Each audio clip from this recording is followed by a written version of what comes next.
¿Qué tienen en común una loca, psicótica, asesina en la América profunda, con un mago cobarde que no sabe hacer magia, con una aristócrata italiana de principios del siglo XIX manipuladora y muy sensual, y con una familia totalmente desestructurada que vive en los yermos páramos de Yorkshire, Inglaterra? Tic-tac, tic-tac, tic-tac. Pues que todos han sido protagonistas de los libros que han pasado por mis manos a lo largo del último mes, y hoy toca recordarlos. Bienvenidos a Victorian Spirit. Hola a todos, soy Adrián, bienvenidos a mi blog Victorian Spirit. Hoy me toca hacer un vídeo que me encanta ver y que también me gusta mucho hacer, que es el wrap-up, en este caso del mes de agosto. Este vídeo recopilatorio de todas las lecturas que he realizado a lo largo del último mes y en el que también os doy un pequeño adelanto de aquellos libros con los que estoy ahora mismo enfrascado y que aparecerán próximamente en forma de reseña en mi canal. Voy a ordenar las lecturas en orden creciente, de las que menos me gustaron a las que más me han gustado.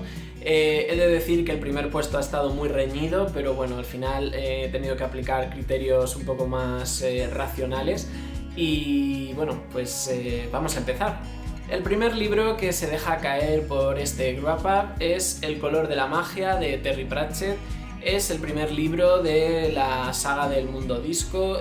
Ya sabéis que es una saga que tiene 40 libros, muchos arcos argumentales diferentes, hay muchas maneras de iniciarse con ella, hay personas que optan por empezar con los libros que son reconocidos como los mejores o más divertidos, hay personas como yo que somos un poco cabezotas y nos gusta empezar las cosas por el principio, pero bueno, en cualquier caso es una saga con la que estoy seguro de que muchos estáis familiarizados y que es muy probable que hayáis leído alguno de los libros de este autor. Es un libro que me ha divertido bastante, pero que a la vez encuentro que tiene sus carencias, tiene sus defectos y por eso no lo he podido puntuar demasiado alto, aunque tiene la gran virtud de que sirve un poco como anticipo de lo que te espera en la saga. Y en ese sentido, pues me parece que ha sido una lectura muy agradable. Este libro en concreto para mí principalmente tiene dos problemas. Uno de ellos es su estructura, es demasiado arbitrario, lo que va pasando no tiene ningún orden ni concierto y según he podido leer a otras personas que son bastante más expertas en Terry Pratchett porque le han leído mucho, se puede apreciar que fue uno de sus primeros libros y que estaba aún sentando las bases de lo que sería su literatura. O sea, se podría decir que es un ensayo general quizá de lo que estaría después por venir. El otro gran fallo que le encuentro es que el protagonista, en este caso Rincewind, que es un hechicero que ha sido expulsado del colegio de magia y que no sabe hacer magia porque solo tiene un hechizo, solo conoce un hechizo y es un hechizo tan poderoso que ha ocupado toda su memoria y toda su capacidad de aprendizaje y lo que es peor es que no sabe usarlo, no sabe pronunciarlo, solo sabe que lo tiene dentro. Pues este personaje Rincewind es poco carismático, no es un personaje que te enganche como para continuar mucho más. Es verdad que este libro te deja totalmente a la mitad porque el final es muy brusco, con lo cual yo creo que cualquier persona que haya leído este sentirá cierta necesidad de leer el segundo para terminarlo. Y me atrevo a decir, sin haber leído el segundo todavía, que probablemente como conjunto los dos funcionen mejor. Quizá el problema que tenga este libro es que está separado de su segunda parte. Por lo demás, pues es un libro muy simpático, es el tipo de saga o de libros que conviene tener cerca para ir alternando con otras lecturas más densas. Y en ese sentido pues tengo ganas de leer el segundo para ver cómo termina esta historia en concreto y me gustaría leer los arcos argumentales de las brujas, de la guardia y de la muerte, eso como mínimo. Le he puesto 3 estrellas porque bajo mi punto de vista lo mínimo para que yo recomiende un libro es que le ponga 3 estrellas y es un libro que sí que recomiendo porque es simpático, sus defectos se perdonan por lo estúpido de su humor, sobre todo por eso, porque creo que es un trampolín para una saga que tiene mucho que ofrecer y que seguro que me da muchas horas de diversión. El siguiente libro del que os voy a hablar hoy es Misery, de Stephen King. Este es el primer libro que yo he leído de este autor tan prolífico y tan conocidísimo. Me siento un poco mal de haber esperado tantos años para leer algo de él, porque sí que es verdad que Es un hombre que sabe escribir bestsellers, que tiene muchísimos recursos para mantenerte muy enganchado, y en concreto esta historia a mí me ha gustado muchísimo. Es un terror que no tiene nada de sobrenatural, pero que a la vez es totalmente inesperado, porque se basa en la locura de una mujer, de esta Annie Wilkes, que todos relacionamos con la actriz Kathy Bates, por la magnífica adaptación que se hizo al cine. Y esta mujer está tan completamente loca y tiene tantos recursos a su alcance, y además está en un lugar tan apartado, que realmente puede hacer con Paul Sheldon lo que ella quiera. Y de ese carácter tan inesperado y tan maquiavélico de Annie Wilkes es de donde surge todo el terror de este libro, y me parece muy interesante. Como punto fuerte, además, desde el punto de vista de la narración, me gusta mucho que el autor, pese a elegir una localización tan claustrofóbica como es la casa de Annie Wilkes, de donde prácticamente no sales en toda la novela, consigue evadirte en muchas ocasiones gracias a los recuerdos e incluso las alucinaciones que Paul Sheldon va sufriendo. Y me parece un recurso muy inteligente para mantener al lector interesado en una historia que en principio se mantiene muy estática durante toda la novela. Hay que pensar que el protagonista tiene las piernas rotas desde el primer momento, con lo cual su capacidad de movimiento, de reacción, etc. es muy limitada. Al final es una novela muy psicológica, porque en todo momento estamos dentro de la cabeza de Paul Sheldon, analizando todo lo que él va pensando. Más que intentar escapar, piensa cómo podría escapar, o sea que todo se reduce mucho al plano mental, pero es muy interesante. Es verdad que tiene momentos un poquito gore, como la portada ya te hace un poco presagiar, y quizás si eres una persona muy delicada con este tipo de temas, puede haber momentos específicos un poquito difíciles de leer. Pero es verdad que son momentos muy puntuales, y el resto es un terror mucho más psicológico y por lo tanto más apto para cualquier público. He decidido ponerle 4 estrellas porque es un libro que me ha gustado mucho, que lo he disfrutado y que además te permite conocer directamente a un personaje que yo creo que es mítico. Annie Wilkes es la villana por excelencia. Es un personaje que pertenece a la cultura popular, que nos hemos encontrado en forma de parodia en muchísimas ocasiones, y que merece la pena conocer de primera mano. Así que, si os gusta el terror, esta es una muy buena recomendación. Y bien, llegamos a este momento en el que había que elegir entre el segundo y el primer puesto, que han estado muy reñidos. Las dos novelas de las que voy a hablar ahora me han encantado, o sea, desde luego obtienen la máxima puntuación posible. Sin embargo, la experiencia de leerlas ha sido muy diferente, así como su estructura como novela. Una, digamos que desde el primer momento ha sido un puro disfrute, porque me ha sorprendido constantemente, y era muy fresca, muy espontánea y muy caótica.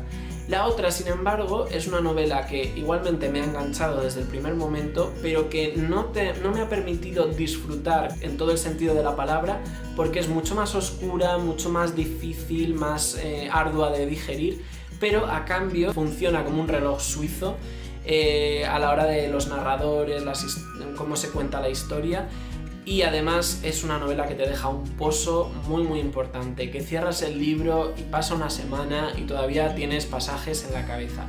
Eso es lo que ha hecho al final que se decante un poco la balanza en favor de una y de otra. Ocupando el segundo puesto del podium de los libros que he leído en agosto, tengo que dejar La Cartuja de Parma, de Stendhal.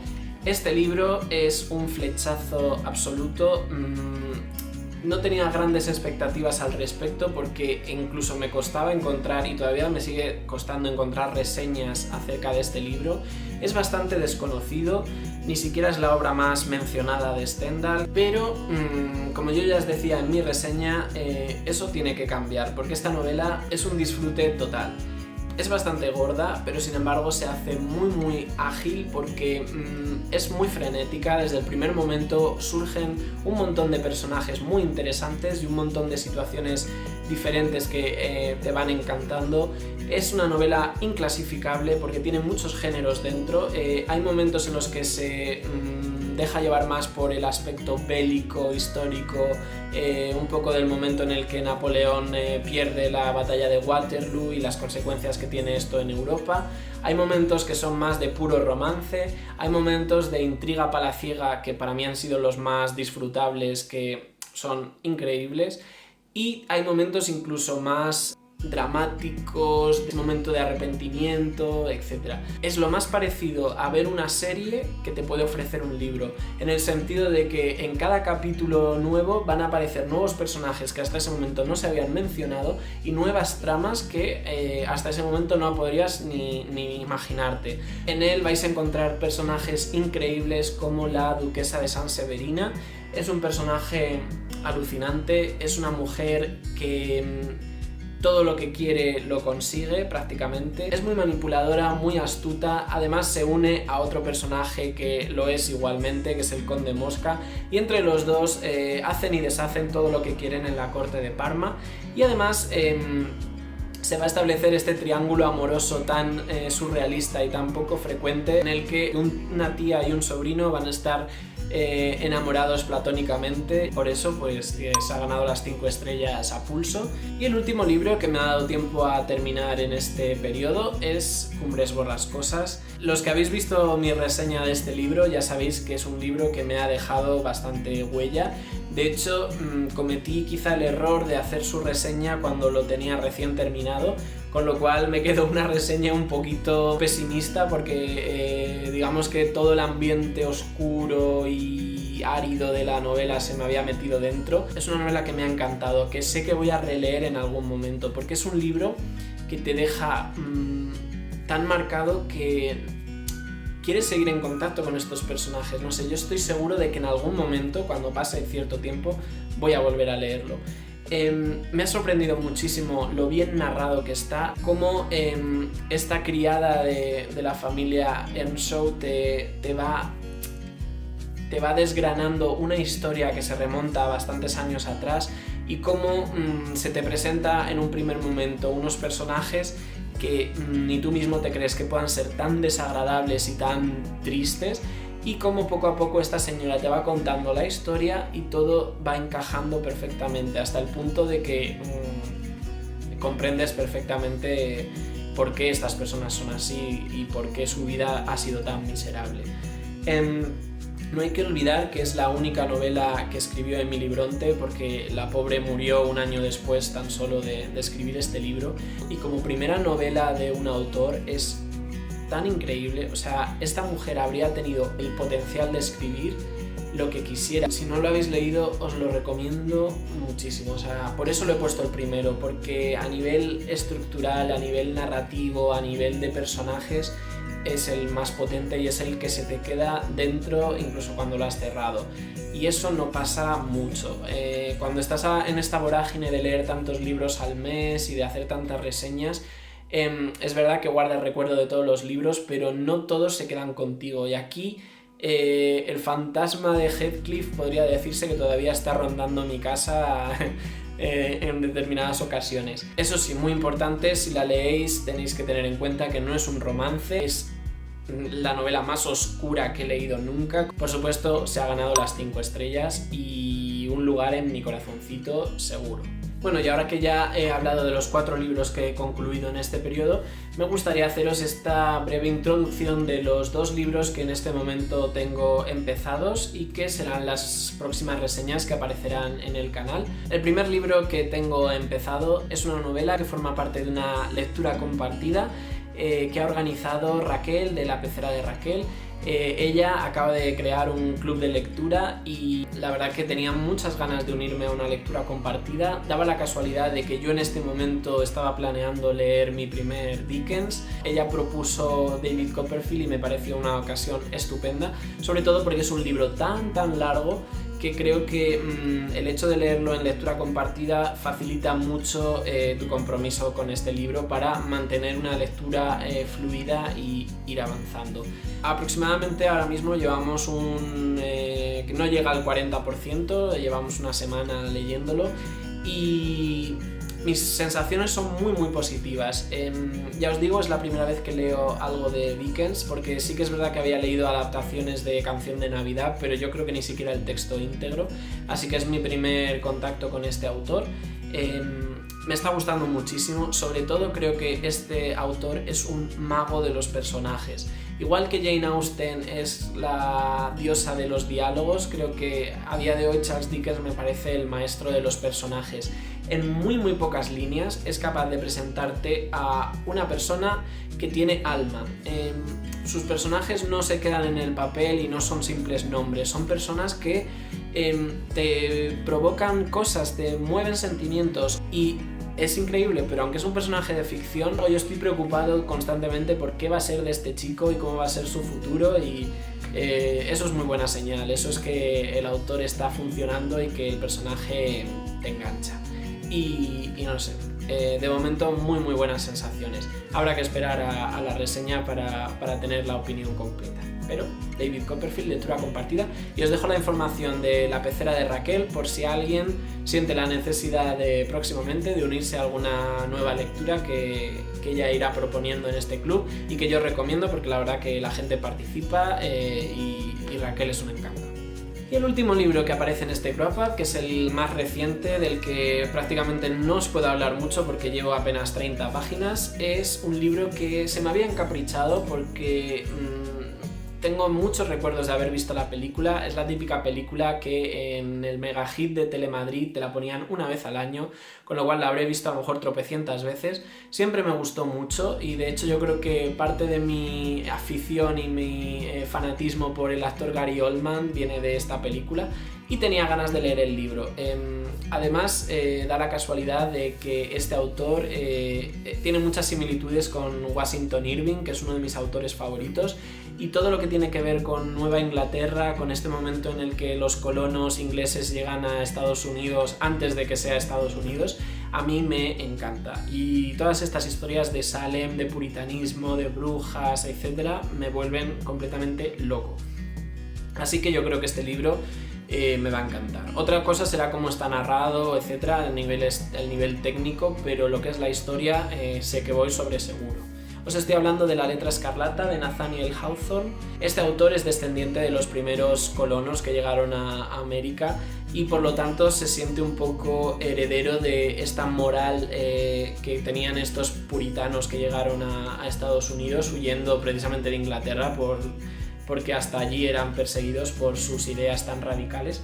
Viene a reflexionar sobre la hipocresía de esta sociedad de los primeros colonos.